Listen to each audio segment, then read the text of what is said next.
Ayer estuvimos viendo lo que era un archivo y los diferentes tipos de archivo que hay según diferentes criterios, y hoy vamos a ver otro punto que, siendo de lo más fácil que tiene esta unidad, no por ello deja de ser de lo más importante, ¿vale? Porque vamos a hablar de la clasificación y archivación de los documentos. Cuando hablamos de clasificación nos referimos a utilizar un criterio de ordenación que nos permita colocar los documentos que vamos a guardar en un orden lógico que luego permita que se puedan buscar de forma rápida, ¿vale? Por tanto, antes de archivar, es decir, archivar significaría guardar los documentos en un archivo determinado, y clasificar sería ordenarlos primero, ¿vale? Ordenarlos por un criterio y en base a ello ya luego meterlos pues en una carpeta, en un cajón, donde corresponda, donde nos toque el archivo, según lo que vimos ayer, pero siempre previamente ordenados y clasificados, ¿vale? Por tanto, eso es justo lo que vamos a ver hoy, los diferentes sistemas de clasificación de documentos, que como digo es un tema fácil y obvio, pero del que tenemos que estar realmente pendientes y tener mucho cuidado. Así, para que el archivo responda a las funciones para las que ha sido creada, que realmente es tener toda la documentación ordenada, hay que utilizar un criterio de ordenación que nos permita guardar bien los documentos y además luego poder acceder en cualquier momento de forma rápida y sencilla, que sea fácil encontrar un documento porque el criterio que hemos utilizado pues es lógico en este caso, ¿vale? ¿A qué nos referimos cuando hablamos de criterios de ordenación? Bueno, pues si lo vamos a ordenar en orden alfabético, en orden numérico, por fechas, por lugares, ¿vale? Es decir, los diferentes sistemas en los que podemos ordenar las cosas, ¿vale? Como digo, esto que parece muy obvio, un mal sistema de clasificación puede llevarnos a no poder encontrar nada, o al menos no poderlo encontrar de forma rápida. Por tanto, a la hora de elegir un sistema de clasificación, lo primero que tenemos que saber es que no hay uno ideal.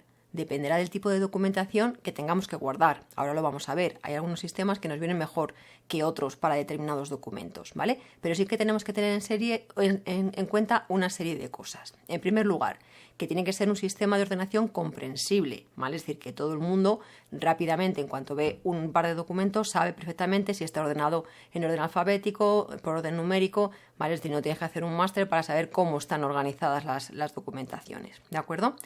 Tiene que ser también sencillo de aplicar, ¿de acuerdo? Para que no haya un posible error de interpretación, pues como digo, que sea lógico, ¿vale? Que sea lógico y que nos permita entender cómo está archivado. Por ejemplo, imaginemos el archivo con vuestros expedientes académicos, ¿vale? Pues lo más lógico que sería, cuando tenemos una serie de expedientes académicos, entendemos que lo más lógico sería ordenarlos alfabéticamente por el nombre de los alumnos, ¿vale? Pero imaginamos que llega alguien y dice que lo más práctico es ordenar los archivos por la fecha de nacimiento de los alumnos, ¿vale? Entonces, cualquiera que llegue a buscar un expediente se volvería loco. ¿Por qué? Porque a nadie le va a dar por buscar la fecha de nacimiento, entre otras cosas porque no sabemos cuál es, ¿vale? No sabemos los nombres de los alumnos, pero en sus fechas de nacimiento. Pues a eso nos referimos cuando decimos que tiene que ser comprensible y sencillo de aplicar, ¿de acuerdo? Además, tiene que servirnos para que, una vez colocados los documentos, todos los documentos que lleguen similares se puedan seguir clasificando igual, ¿vale? Es decir, que no sea un sistema que nos cierre la clasificación, aparece un alumno nuevo y ya no lo podemos meter ahí porque ya nos descoloca, digámoslo así, lo que hayamos colocado antes, ¿vale? Entonces, por ejemplo, siguiendo con las fichas de los alumnos, si establecemos el orden alfabético por el nombre de los alumnos, pues cuando llega un alumno nuevo, tan fácil como buscar sus nombres y sus apellidos y meterle donde corresponda entre un alumno y otro que ya existía, sin ningún tipo de problema, ¿de acuerdo? Y lo mismo pues debe permitir seguir metiendo documentos utilizando ese criterio. Bueno, pues como digo, los sistemas más usuales que vamos a utilizar son el sistema alfabético, el sistema numérico, cronológico, geográfico, temático y alfanumérico. Ahora los vamos a ver, ¿vale? Realmente, al final, prácticamente todos se basan en alfabético o numérico, o mejor dicho, el alfabético y el numérico están presentes en casi todos los sistemas, incluso si utilizamos otro, ¿vale? Porque ya veremos que al final los tendremos que combinar. Bueno, vamos a ver una tablita y, por supuesto, el objetivo no es que os aprendáis esto de memoria, ¿vale? Lo que necesitamos es saber utilizar los criterios, cada uno de los criterios, no conocer cada una de las ventajas e inconvenientes que pueda tener, ¿vale? Pero sí que vamos a analizar un poquito las tablas que aparecen en el libro y que os resumo aquí en esta diapositiva, ¿vale? Sistema alfabético, como digo, ¿en qué consiste? Bueno, pues consiste en ordenar los documentos en base a lo que se llama, o teniendo como referencia lo que se llama la palabra ordenatriz, ¿vale? Es decir, es la palabra que utilizamos de referencia para ordenar. En el caso, por ejemplo, de pues, lo que digo, de los expedientes académicos, o siempre que haya nombre de personas, lo normal será que ordenemos por el primer apellido, ¿vale? Ahí la palabra ordenatriz será el primer apellido, ¿de acuerdo? Insisto, la palabra ordenatriz es la palabra que me va a ayudar a ordenar los diferentes documentos, ¿vale? Vuestros nombres, pues tienen un nombre y dos apellidos, ¿de acuerdo? Entonces, la ordenatriz sería el primer apellido y es el que me permite a mí ordenar el resto de expedientes, ¿de acuerdo? Vale, pues simplemente así, orden ascendente o descendente de la A a la Z o de la Z a la A, como queramos, ¿vale? Pero siempre utilizando ese sistema, ¿de acuerdo?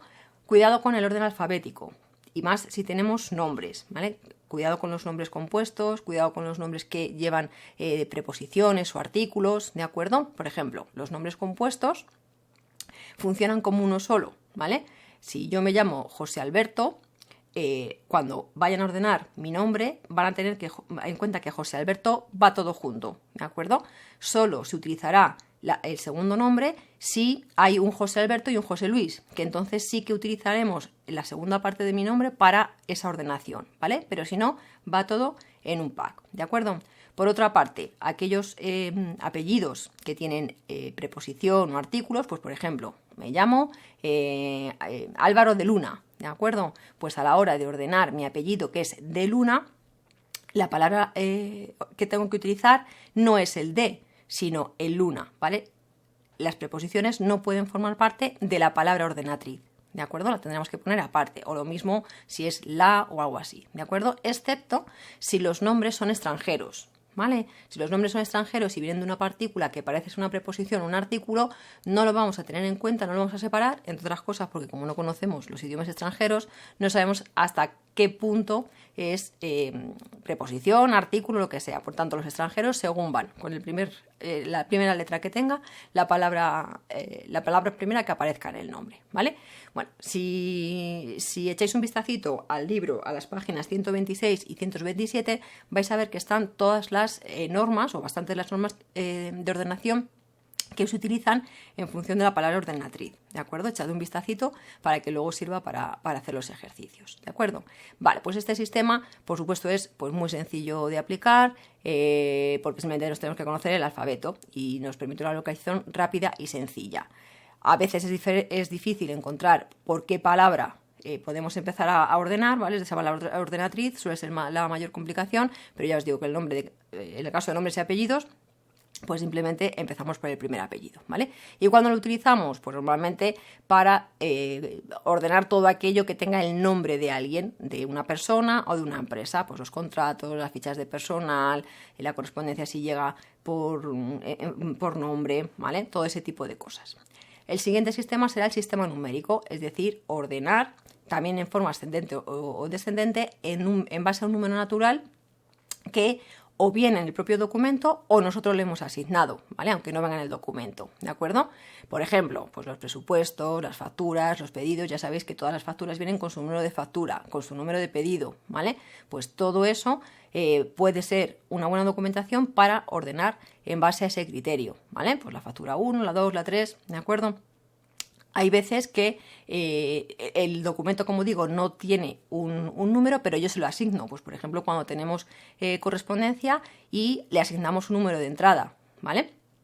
De tal forma que lo que hacemos es ordenar la correspondencia, no ni por su fecha ni por sus nombres, sino por ese registro de entrada, ¿vale? Lo que pasa es que a veces eso nos hace utilizar o nos hace obligatorio llevar a la vez lo que se llama un índice auxiliar, ¿vale? De tal forma que necesitamos saber a qué cosa corresponde cada uno de los números. Por ejemplo, insisto, la correspondencia de todos los días nos va llegando y vamos metiendo un número de entrada, el número 1, el número 2 y lo vamos archivando por ese orden, ¿vale? Pero si yo quiero buscar un documento, por ejemplo, la carta de fulanito Pérez que me decía no sé qué cosa, ¿vale?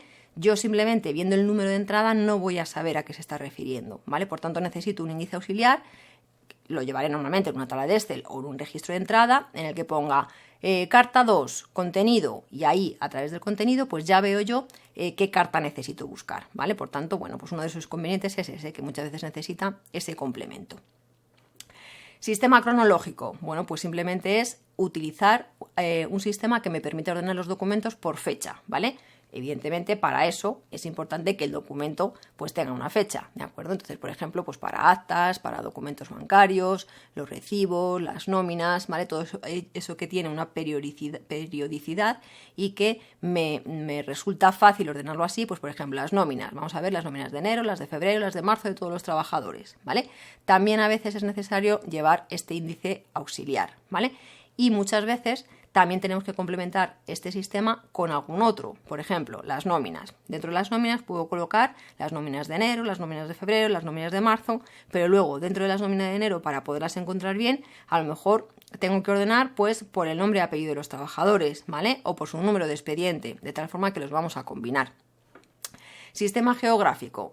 Pues utilizaríamos este sistema cuando la empresa tiene, pues a lo mejor clientes en diferentes zonas, o la empresa tiene diferentes zonas en las que trabaja, diferentes sedes, ¿vale? Para colocar o organizar por zona norte, zona sur, clientes de Extremadura, clientes de Almería, ¿vale?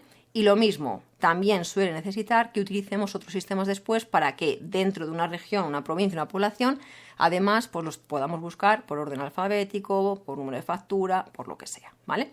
Sistema temático. Pues en este caso lo que hacemos es agrupar toda la documentación por diferentes temas y asuntos, ¿vale? Pues por ejemplo, aquí todos los pedidos, aquí todas las facturas, aquí todos los albaranes, ¿vale? O en el ámbito escolar, aquí las calificaciones, aquí los listados de asistencia. Y de nuevo necesitaremos seguramente un sistema secundario de clasificación para, dentro de cada una de esas cosas, pues o buscarlos alfabéticamente o numéricamente. Y por último estaría el sistema alfanumérico, que es aquel que combina dentro de un mismo código tanto números como letras, ¿vale? Pensemos, por ejemplo, en las matrículas de los coches, que tienen unos números primero y unas letras después. Bueno, pues a eso nos referimos con sistemas alfanuméricos. Cada vez que damos una numeración que contiene letras y números y que se componen de, que la ordenatriz consiste en ordenar eso, ¿vale? ¿Cómo las ordenamos? Pues depende. Si primero son los números y luego son las letras, pues utilizaremos primero el sistema numérico. Si primero son letras y luego los números, pues utilizaremos el sistema alfanumérico, ¿de acuerdo? Vale, pues como digo, este tema es súper facilito, pero luego a la hora de llevarlo a la práctica suele tener su dificultad. Así que yo lo que os animo es a que os leáis el apartado 3 de la unidad 5, ¿vale? Por el libro. Leeros todos los casos prácticos que aparecen, porque os van a ayudar bastante para poder entender y para poner un ejemplo, ¿vale? Y luego vamos a hacer los ejercicios para llevarlo a la práctica. Y cualquier duda, como siempre, pues ya sabéis, por aquí ando y me preguntáis.